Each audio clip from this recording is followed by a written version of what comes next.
the Office of Public Sector Employment and Industrial Relations and Policy. So I suggest you go to the first one first, yeah? Good. Well, how about Just be mindful both of those things are in the first half an hour of the session. and if there's a change at the half-hour mark, including just to personally, I'll be clear about that. Well, And sorry, I invite you to make a statement if you wish as well, or else go straight to just questions. questions. Thanks, Chair. We'll starting then with the Office of the Commissioner. There's one discrete topic so we're budget paper for Volume 4, Program 5 within DPC and the Office of the Commissioner of Public Sector Employment. Which page, sorry? Page 23. Budget paper 4, Volume 4. 4, yep. Yep, page number. The Office of the Commissioner of Public Sector Employment, page 23. Gotcha. And I might have cause to turn over the page, including by reference to the employee survey at page 25, but mainly focused on the highlights and targets at 23. So there's a discrete question in relation to the penultimate dot point, which is the coordination of the governance and implementation of the diversity, equity and inclusion strategy, anti-racism strategy, and the safety, wellbeing and injury management framework. And the DEI strategy refers helpfully in this context to committing the state to implementing a target for disability employment in the public sector of 3% that I think would be well known. Given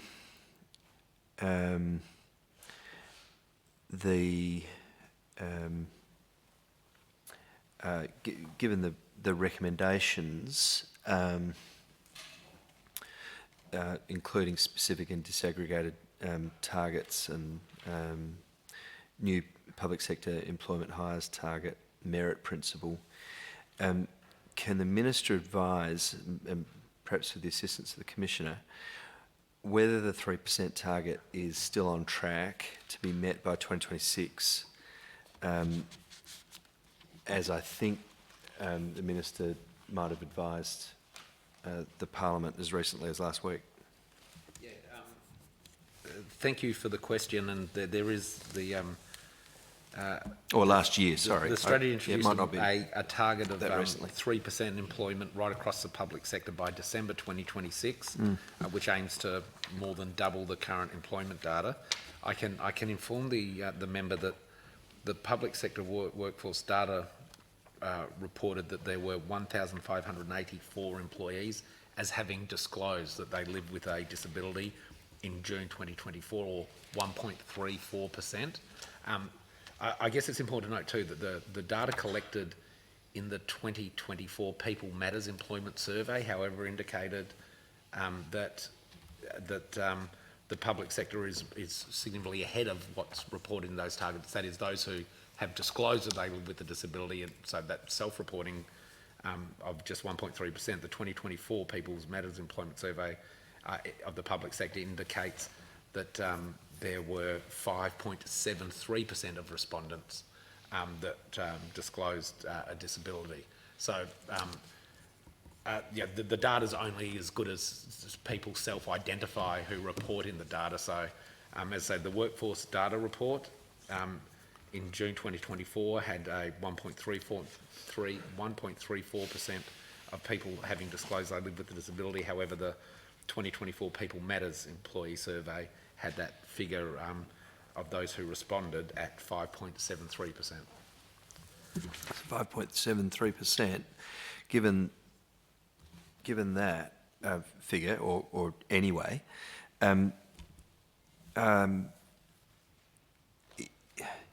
So, in terms of that process or any other work, what work was done or continues to be done regarding how and when the target might be increased to, if you like, a more ambitious target? Yeah, I can go through some of the sort of strategies and deliverables in effect that has. There are 31 deliverables in the strategy, so I won't go through all of them, but perhaps provide a highlight of that it's encouraging agencies to sign up to the We're Equal initiative of the Equal Opportunity SA, establishing an award category for leadership and diversity and inclusion as part of the Premier's Excellence Awards, enhancing recruitment outcomes for diversity groups through a review of policy and procedures, and 29 agencies in the public sector collectively employing over 100,000 staff have committed to renewing White Ribbon Australia Workplace Accreditation, recognising the important roles workplaces play in preventing and responding to family and domestic violence as part of the overall strategy. So yeah, there are a number of areas that the Office for the Commissioner for Public Sector Employment is working to do things that create the environment that will allow to us to do better in our diversity of employment in this respect. Bearing that in mind, and also bearing in mind the Minister's expressed confidence at meeting the target, the current one. I might go back on that just so I'm clear. I pointed out that the target of 3% had the public sector workforce data at 1.34%, but that is people have got to self-identify as linked disability. And contrasted with that with the People Matter employee survey that had it at 5.7%. So I think you could reasonably expect that the figure sits somewhere between there, quite possibly. But we are keen to get that 1.34% of the self-identified people disclosing much closer to 3%. So I don't want. It is. Yeah, it is cause for optimism that the Employment Matter surveys has it there, but we still want to lift that 1.3 figure to closer to 3%. And that data is collected when someone first starts their employment in the public sector. So if on being employed they don't disclose that they're living with a disability, then very often it's never updated. So it is going to be a combination of better employment practice, but also better record keeping, making sure that we're capturing as best we can, if people are comfortable, their circumstances. So just in terms of coherence, how's the 5.73 feeding into the 3%, and in turn how's... Yeah, so the figures we use are the public sector workforce data, and that is derived from how people describe themselves when they first start work in the public sector. That is not at where we're aiming at 3%, that's at 1.34%. But by way of explanation that it's almost inevitable that there are people who are living with a disability that don't disclose that when they first come to work in the public sector. It gives some cause for optimism that the People Matter employee survey, which last had about 2,300 respondents, of that 5.37 disclosed living with a disability. 5.73, and that survey is anonymous as well. Right. Well, to then get around all of that, is there any work that's been undertaken to determine new pathways, measures, programs, supports that are going to enable the public sector to meet that target? Is there anything new that is needing to be done, any work that's to be done to meet it?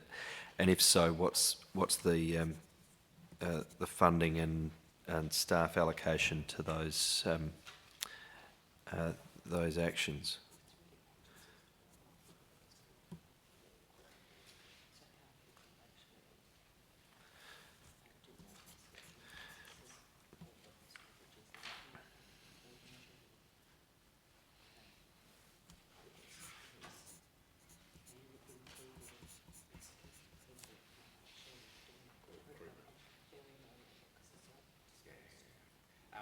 I'm advised that one of the biggest factors is not what the Office of the Commissioner for Public Sector Employment themselves are doing in terms of recruitment, but how they are helping agencies who do, Of course. all the recruiting that comes into the public sector. So enhancing recruitment processes for outcomes for diversity groups, sort of a review of their policies and procedures. So it's not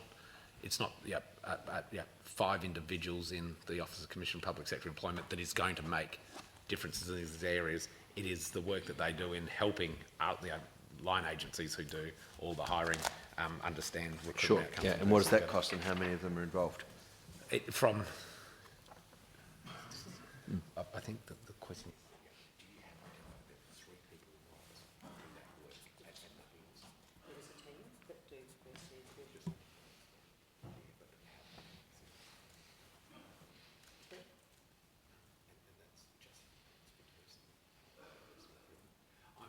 I'm advised that there is a team of 3 people within the Office of the Commissioner for Public Sector Employment that do work particularly on that recruitment and diversity with line agencies. Yeah.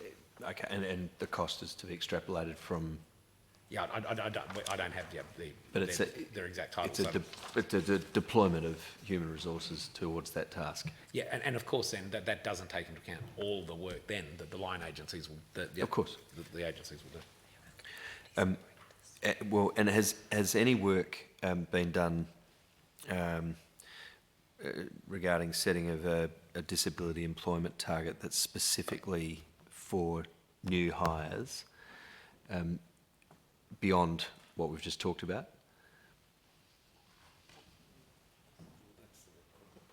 Well, I guess that goes to the very nature of giving advice on better recruitment practices.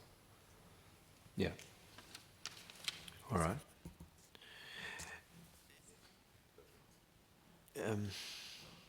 We'll go back to the highlights and targets, and the first of the dot points under highlights.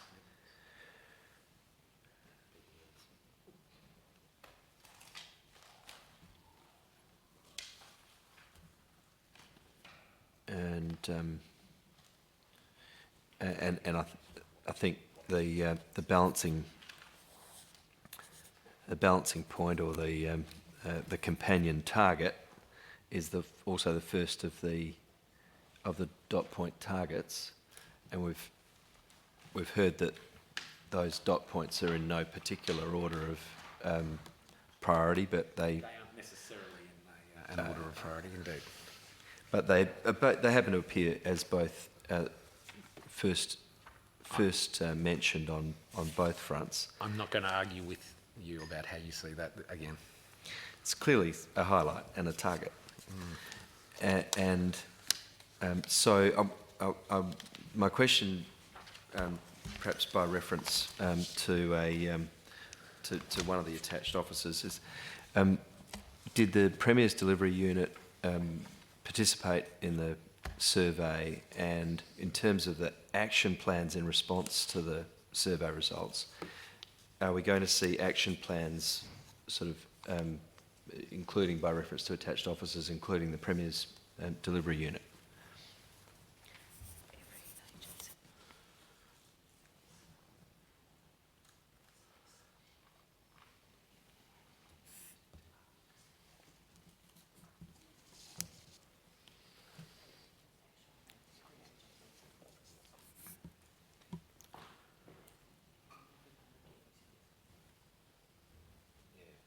So I'm advised each department gets results, and it can be disaggregated into different parts of departments, but certainly given that it's intended and necessarily needs to encourage answers as fully as possible, anonymous.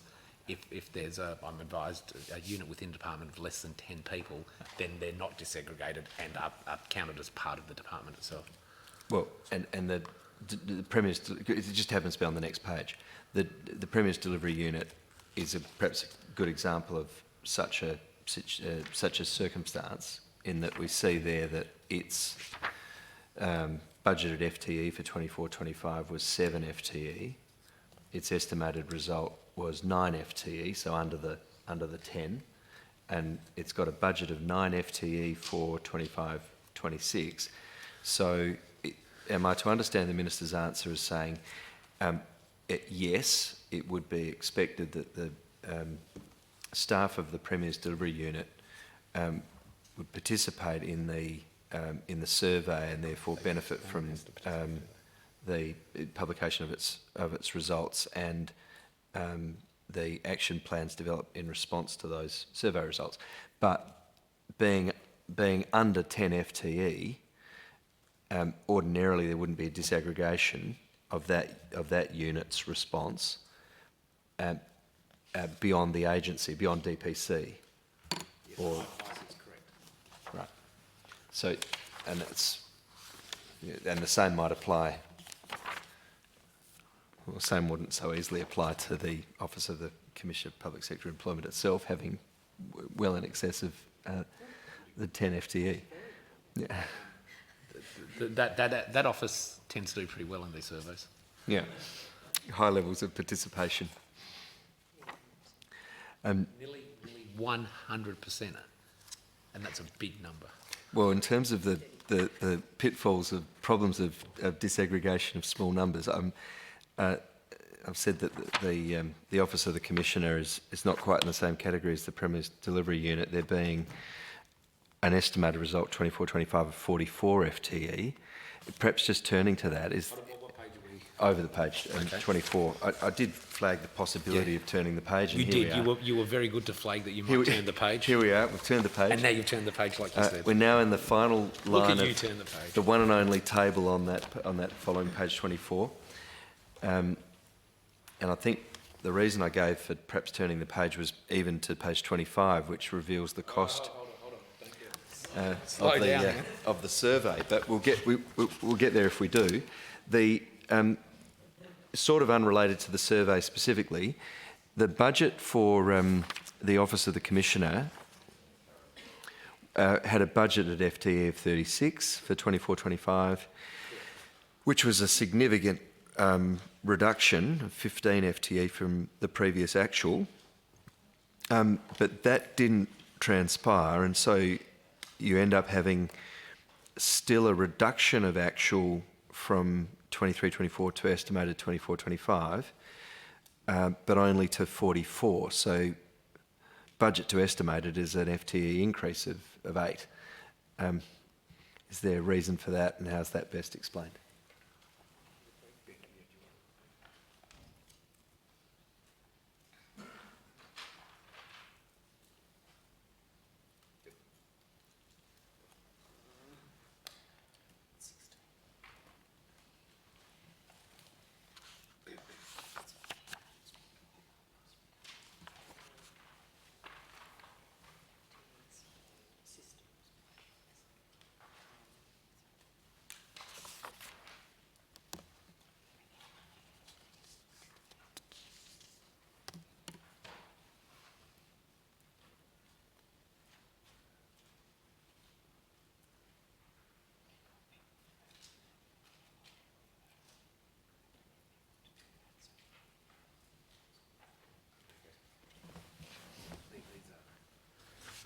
Things that.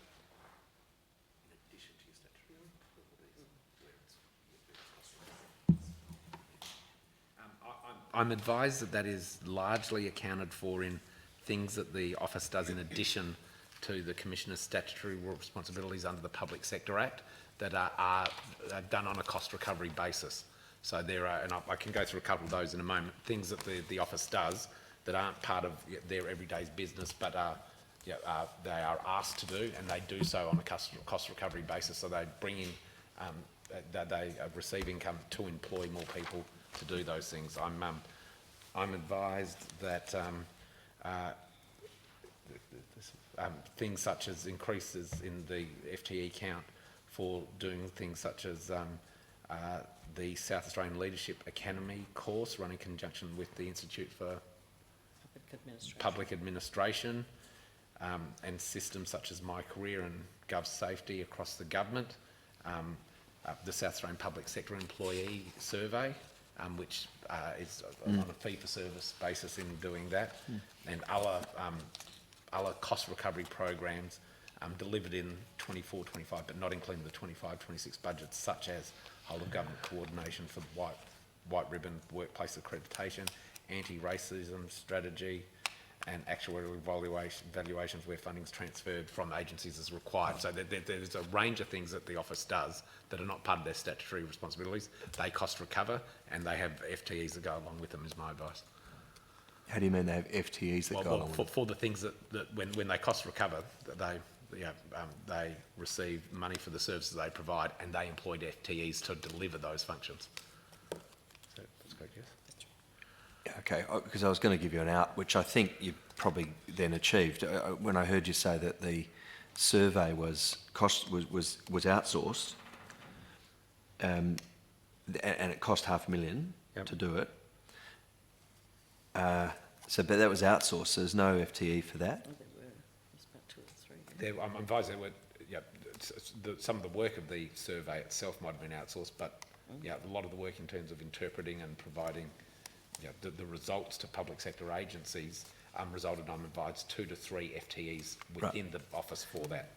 And so, am I right then? That's done, therefore those FTEs go away, and you're sort of on the trajectory that this looks to be revealing, because it's there again in the budget for 25-26. So from time to time, these things do come up, though, that white ribbon accreditation across government, providing services for leadership courses comes up from time to time. So it's like your base level. It's my advice is it's essentially like the base level funding for the statutory responsibilities, and then as there are those cost recovery projects, FTEs are often added as part of that. So this is, I'm looking to interpret the FTE trajectory, and so you've got an actual FTE of 51 for 23-24, with a budget heading back down to 36. The estimated result is still 44, on a trajectory to reduce, but not quite there. And when we see in the budget 25-26, the FTE budget is still on that downward trajectory. So it's downward from 51 actual in 23-24 to estimated result 41 down to budget 25. And so this is just when you do extra things. It would appear to explain that the things that are the subject of one-off work go away, the FTE goes away, and the baseline trajectory is towards about 36 or 7. That is in a sense correct. So that 36 and then an increase of 1.5 FTEs represents the baseline. The statutory functions of the office are sort of one-off work that keeps coming. So different projects that come, finish, and then new projects start. So that's the sort of the underlying statutory function of the office. But there is significant one-off work, different work that comes in each year. But so are we to read that then that's the 25-6 budget of 37.5 FTEs not likely to be a better result, because who knows what comes up? I guess indeed, but impossible to estimate what it might be, not knowing what works on a fee-for-service basis is going to come in that year. That's one of the sort of less helpful line items in the budget papers in that sense. Well, it is. It's those unknown. So you don't know. You can probably, past performance is probably predicted that you are going to have more FTEs for one-off work that comes in, but you don't know what that is, and it's very hard to try and make assumptions and forecast it. Yep. One thing that I was meaning to ask, we mentioned the Premier's delivery unit, which, while we're talking highlights and targets, is fantastic because it's a unit that's established to oversee things, and the highlights are all having overseen things, and the targets are to oversee things. It's a full oversee. That unit, the staff within it, those 9, they all sign the Code of Ethics, don't they? They're all subject to Code of Ethics in the same way as everyone else. The same way as they participate in the survey. I assume so. As public sector employees, that would be a reasonable assumption. Now, we've got a few minutes, and I just want to refer to the program 13 matters within industrial relations. Remarkable. This might be Mr. Johnson's first estimates questions. Budget paper 4, volume 1. Because he was going to get Dr. Day's pay if he didn't get questions. Yeah, no. What are we doing? Budget paper 4, volume 1. Yes. We're Time to shine, Simon. we're back to AGD now, Okay. and so program 13, industrial relations. Which page, Josh? Sorry, Which page? Page 40. And subprogram 1. Subprogram 1 is subprogram 13.1, industrial relations, and this is a question. It might be a couple of questions in the minutes remaining in relation to the status of what a fairly large number of enterprise agreements that are the subject of the first highlight, and more particularly the first dot point target for 25-26, in that the continuation of negotiations and the providing of advice about public sector enterprise agreements is then a rather long list that it might take me more than the remaining 2 minutes to read out, but it's there at page 41.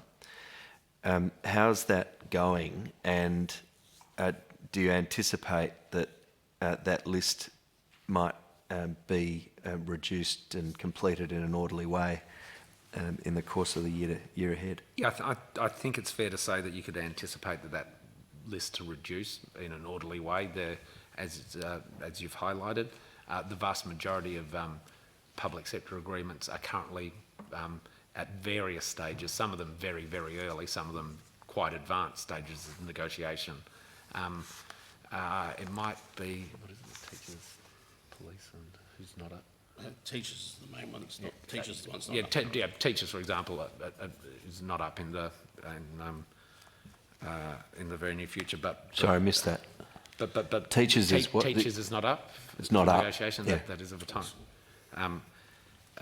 But the vast majority of public sector agencies have, as I say, in various stages of negotiation. Some of them are only just starting negotiation. Others are very well advanced, like the Allied Health Professionals Agreement, for example, with for allied health professionals and allied health assistants is very well advanced, and We're looking at commencing a ballot yeah, for next week. I'm advised that it's looking at commencing a ballot from the proposal that was put within the next week. Others are less well advanced, but we have made a commitment, we'll continue to do so, And to bargain and negotiate in good faith, and there are regular meetings that occur between the IRAP section of government and public sector unions. And I think I've asked the Premier... The allotted time has expired. The examination of the Commissioner for Public Sector Employment and Industrial Relations and Policy are complete. The examination of the proposed payments and administered items for the Department of Premier and Cabinet are adjourned until tomorrow. However, we are continuing with the examination of the proposed payments and administered items for the Attorney General's Department, and I'll wait for you to change your advisor's attorney. We're now moving to the portfolios of Return to Work SA and Safe Work SA, with your hat on as the Minister for Industrial Relations and the Public Sector. Estimate of payments $155,240,000, and administered items for the Attorney General's Department $90,903,000. And when you are ready, Minister, the proposed payments will be open for examination. No one's keen to come forward.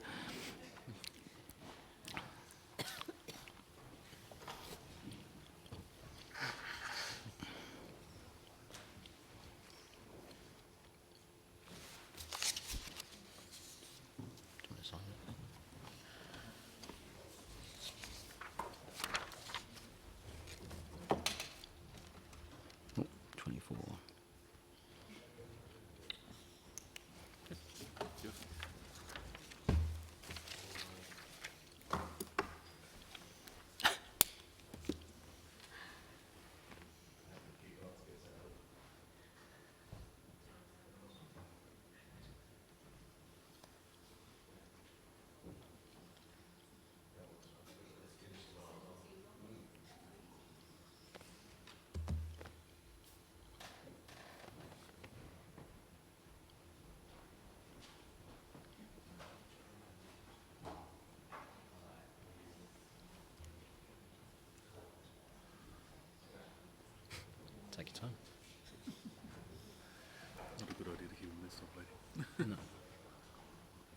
Where were they?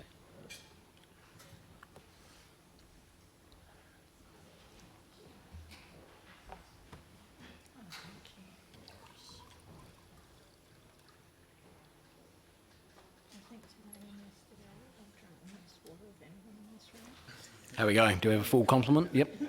Oh, okay, yep.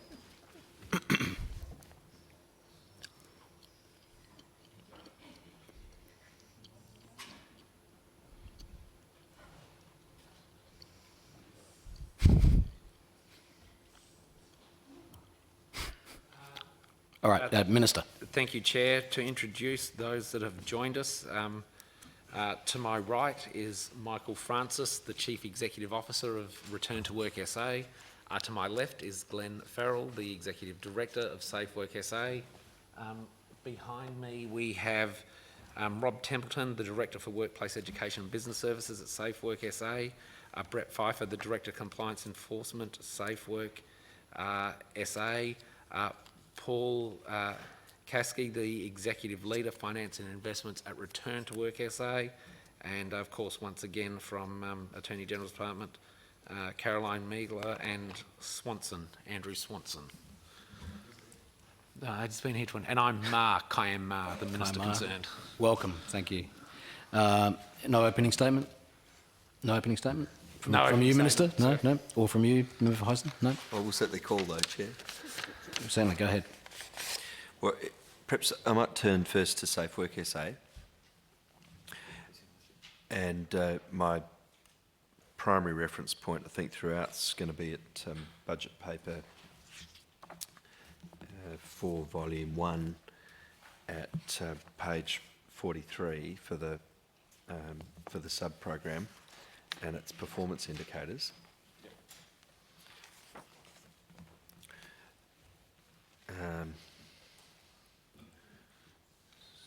So the Safe Work SA, so we get our bearings, the Safe Work SA FTE budgeted for 25-26 is 208.4, correct? Yeah, the budget paper down the bottom, page 42 says. How many of those roles are inspector roles?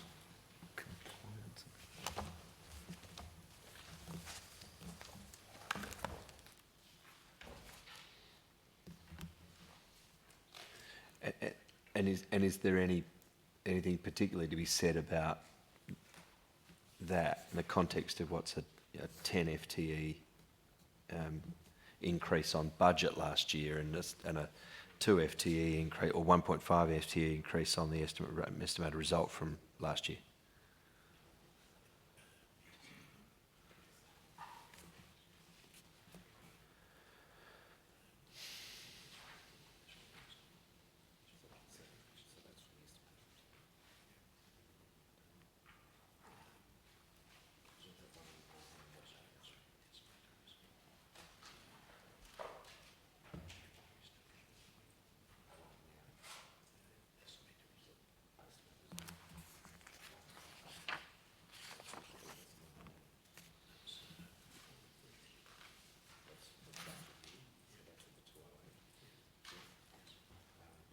My advice is in terms of regulatory staff, so they include inspectors, including scientific and technical inspectors, senior advisors and specialist staff within the professional stream, 13 investigators, managers and team leaders, that the number that would be incorporated within the estimate result for the 206.9, the FTEs for the regulatory staff is estimated result of 108.9, and then for the 25-26 budget year, where it's budgeted for FTEs at 208.4, it's anticipated that it'll be of regulatory staff. That was the budget. Sorry for the budget, the budget. So I'll go back and say the budget year 24-25 of the 198.1, it was the budget for 119. Yeah. Yes. regulatory staff, and for the estimated result of 206, it's 108.9. So it is somewhere in the order of half of those are regulatory staff. And I think that's, my advice is it's been a year-on-year increase since the last election, where I think the number of the regulatory staff was very, very significantly less than what it is now. And is there a forecast vacancy rate across SafeWork SA? If so, what is it? The current vacancy rate was approximately 8%.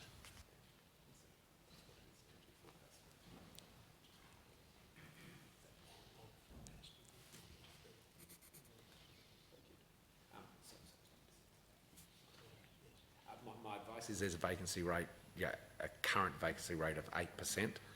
The ambition and forecast is to fill all the roles.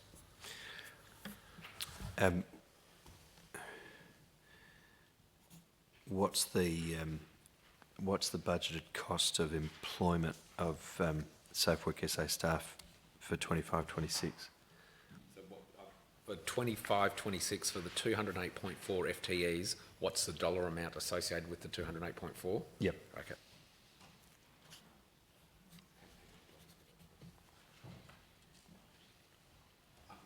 I'll have to take that on notice, but I have to go away and come back and bring an answer back to that. Just don't have it with us here. We're addressing regulatory staff overall. How many regional inspector positions are funded for 25-26?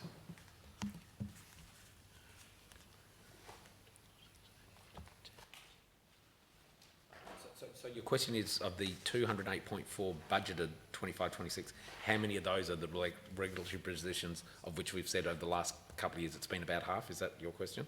Yeah, and how many are regional? Oh, regional. Yeah. Sorry, 4 regional ones. My advice is somewhere in the order of 10. And that hasn't changed substantially? No. My advice is no. And what's the turnover rate for inspectors, not just regional, but overall over the last year?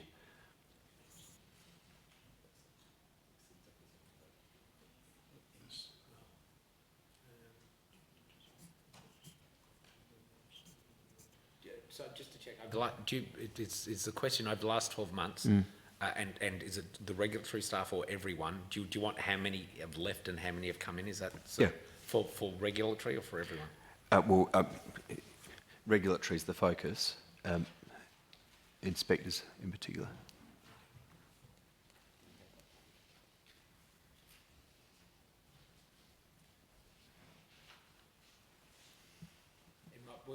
Again, without doing some pretty quick mathematics and trying to compare a whole lot of different dot points, we might take that on notice and bring back an answer.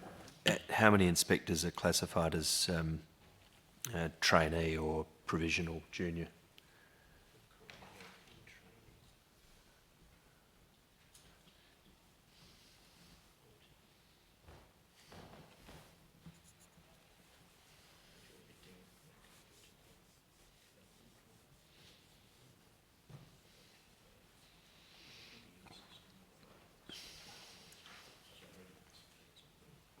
I'm advised in total there are about 40 staff who've completed their training and are in the phase of working with other officers to get further experience.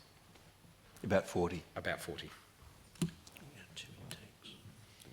I'm advised there was an inspector development program in 2024 that had about half of those, and another one in 2025 that had about the other half of those.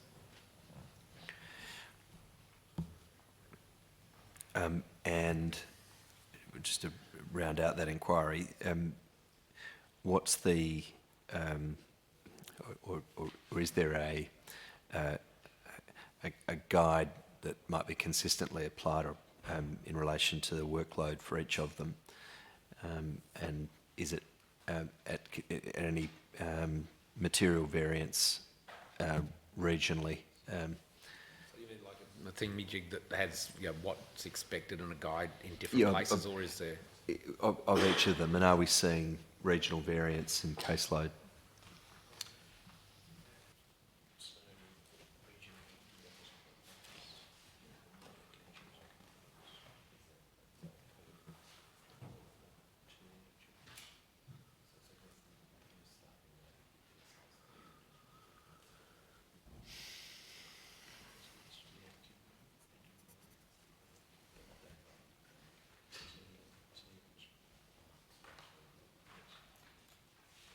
My advice is, and I think that this goes to the answer, but if it doesn't, I'm happy to have further questions. That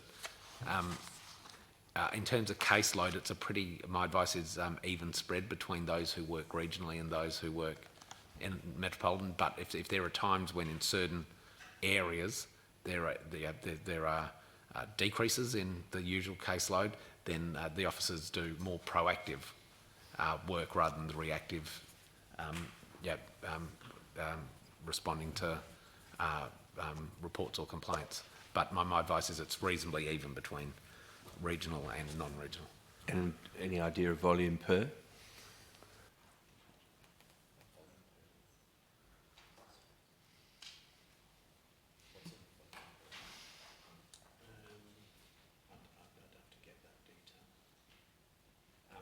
We're happy to take that notice and get detail.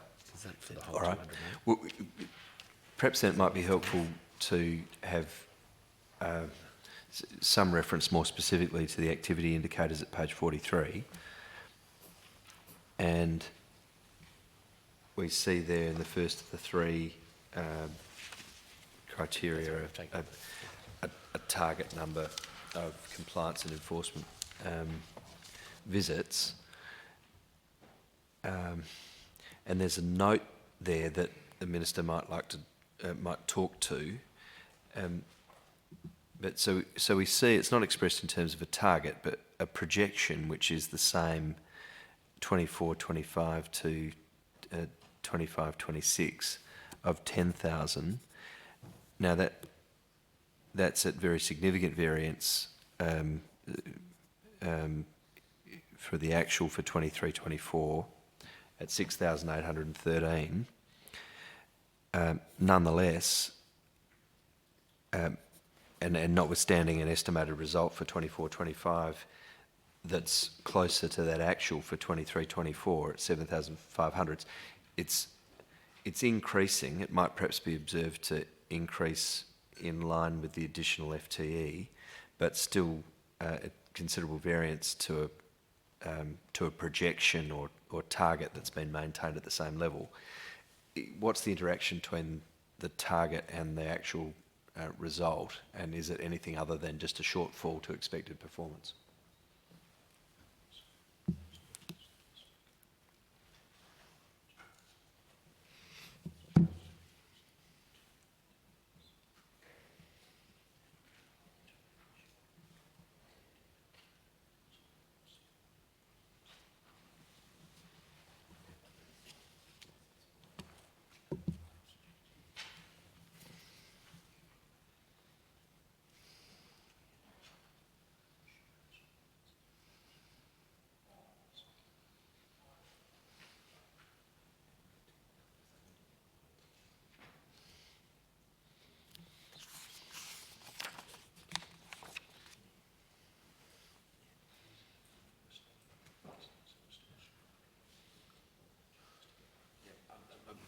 My advice is the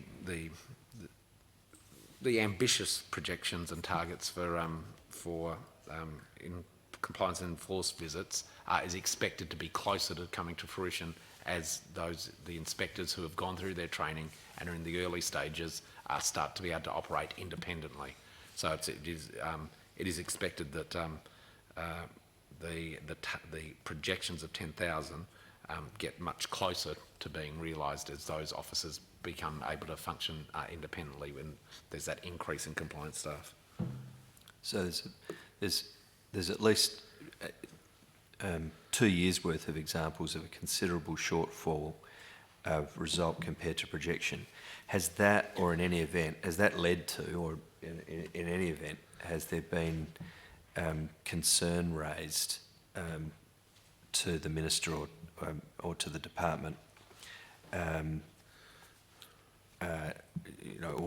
or management in relation to the capacity for caseloads applied to individuals and or visits, and has that come from unions or Certainly, those sort employers? of, I'm aware of, unions put a whole range of concerns about how many things operate, including the regulator. But in terms of the compliance and enforcement visits, it's not something that's been complained about, the caseload or it not being effective because there's too high caseloads. Certainly, I think we went to extraordinarily low levels a few years ago in terms of the regulatory officers, and we are now building up the numbers and the capacity again.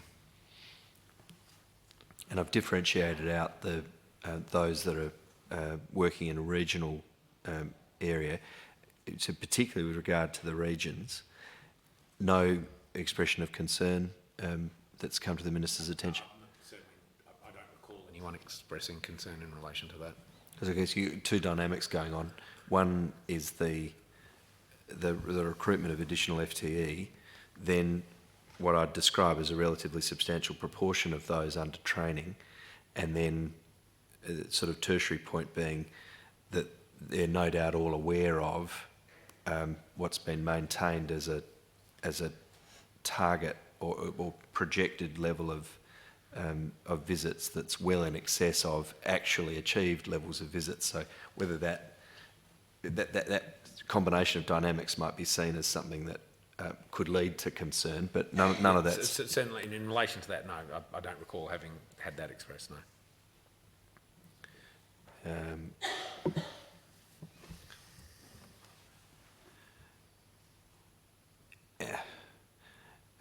And this might be something the minister could be assisted on. But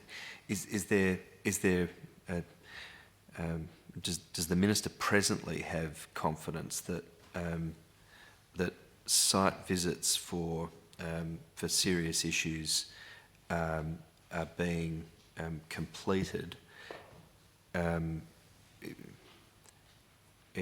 more or less covering the full gamut, or are there serious issues that really aren't the subject of visit because of lack of capacity? We've changed our more recently the days to inspect.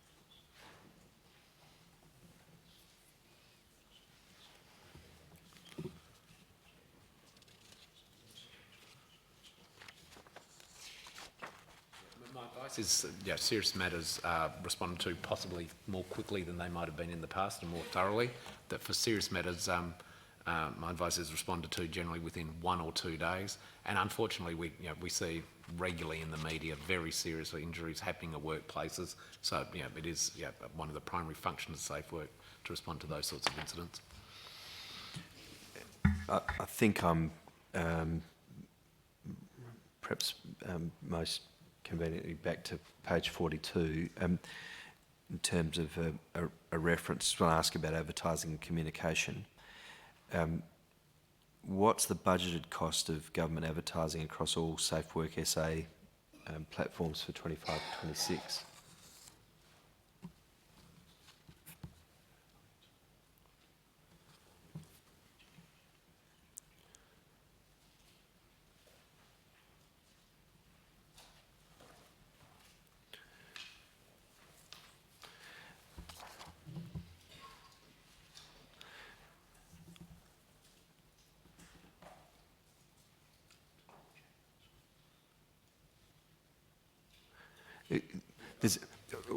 I think you might be about to take that on notice. I'm about to take them on notice in terms of the breakdown of the education programs that Safe Work engages in.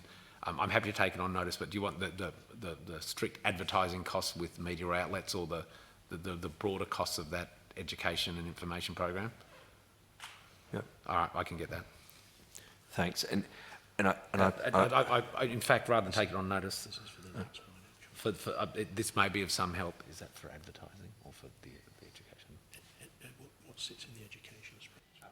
Yeah, for the next financial year, it's in the vicinity of $550,000 that broadly sits in the education space for Safe Work SA. Right. And that might be contributing then. I asked that in the context of these visits for serious issues. You know, in that context where there's a substantial amount of money being spent, does that lead to the Minister having confidence that all site visits are being completed, including specifically in relation to serious issues? Yeah, as I said, my advice was for serious issues, there is generally a site visit within 1 to 2 days, We have same-day service. and often same-day service. Yeah. Conscious that we don't want to leave return to work out in the cold entirely. There are a couple of questions for return to work. Industrial Relations and Policy Branch got their first question in 3 years, so I think return to work can get some of your attention now. Shadow Attorney. Covering ourselves in glory here. Now, in order to ask just a couple of questions of Return to Work SA, I'll, I think, be resorting to budget paper 3 at page 77 and 78, but not a lot more specifically than that.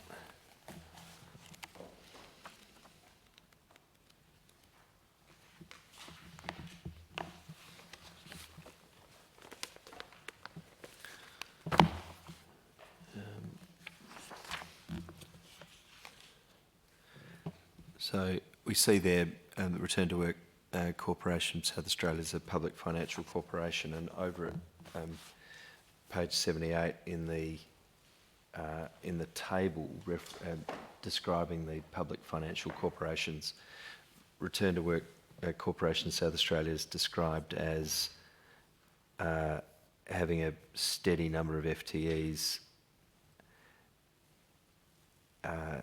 at 321, which is the same as where it's presently at, as at 2025. I want to ask about the premium rate. What is the average premium rate for the 25-26 period?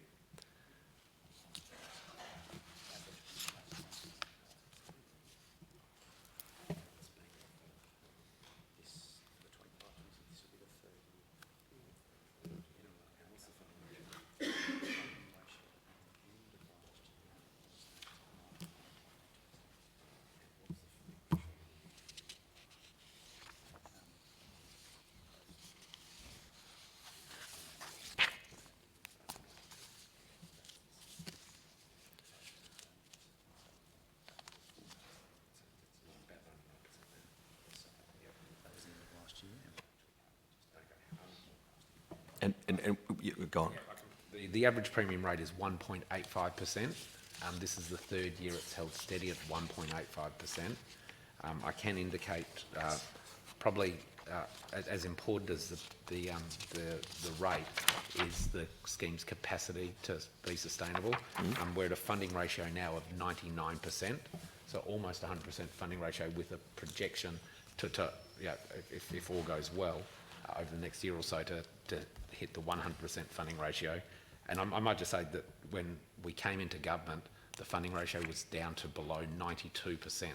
And once you hit 90%, that's a level that triggers a statutory a review of the scheme in relation to how it's performing. We've traversed this, I think, early on in this term of government, the issue of the Summerfield decision that was left completely unabated by the former Liberal government that had the scheme almost funded below what triggers a review. We have turned that around, and it's now funded, as I say, at 99%, with an estimate to be funded 100%. We were going so well. Well, when we came to government, it was on a huge downward trajectory to fall below the 90%. We were going so well. I will move to. Well, you did ask about the premium. Well, I'll go on. I presume, therefore, that you describe the break-even premium rate as, No, that's, the break-even premium's different from the. Yeah. So just Yeah, to be yeah, clear, yeah. the average premium rate's different from the Yeah, yeah, of course. break-even premium. They're Yeah. not the same thing. no, they're not, but the way that you've extrapolated that, we're getting to, These are published, aren't yeah, they? yeah. The break-even premium rate has assumptions that underpin it, but you've been able to talk to the trajectory that we've been on at 1.85. Are you satisfied? What are the assumptions, and are you satisfied that they're accurately feeding into then an accurate break-even premium rate?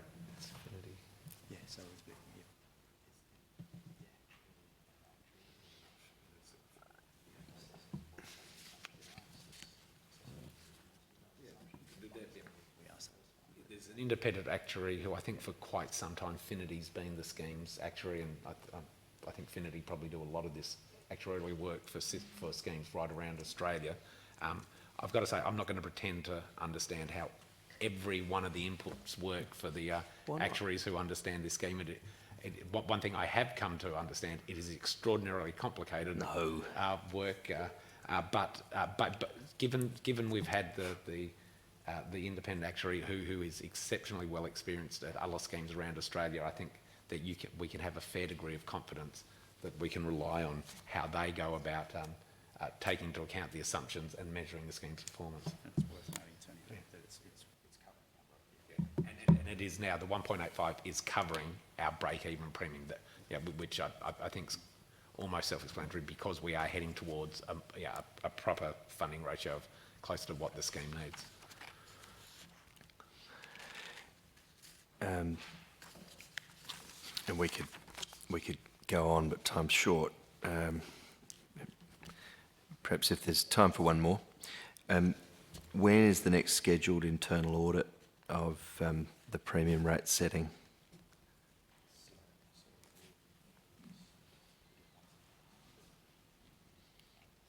And have there been any changes to risk management policy, and what contingency measures are in place if there's an underperformance?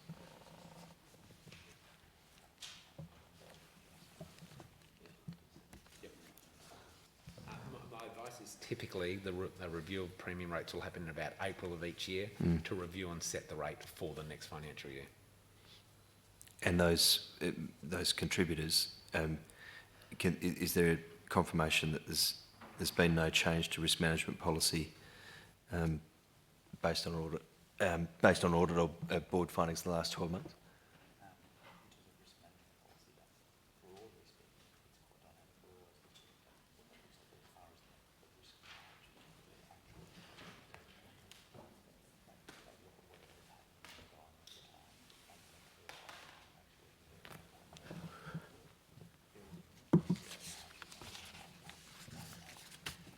My advice is, in terms of building in risk factors, my advice is it's quite a dynamic process in terms of the different areas of the scheme, different areas of the economy. It's quite dynamic in terms of how they are accounted for when this sort of work's done, but the risk margin that is calculated and taken into account in the scheme has been very steady for some time, is my advice. The allotted time has expired. The examination of Return to Work SA and Safe Work SA is complete. The examination of the proposed payments and administered items for the Attorney-General's Department are now complete. Member for Devonport. Sitting of the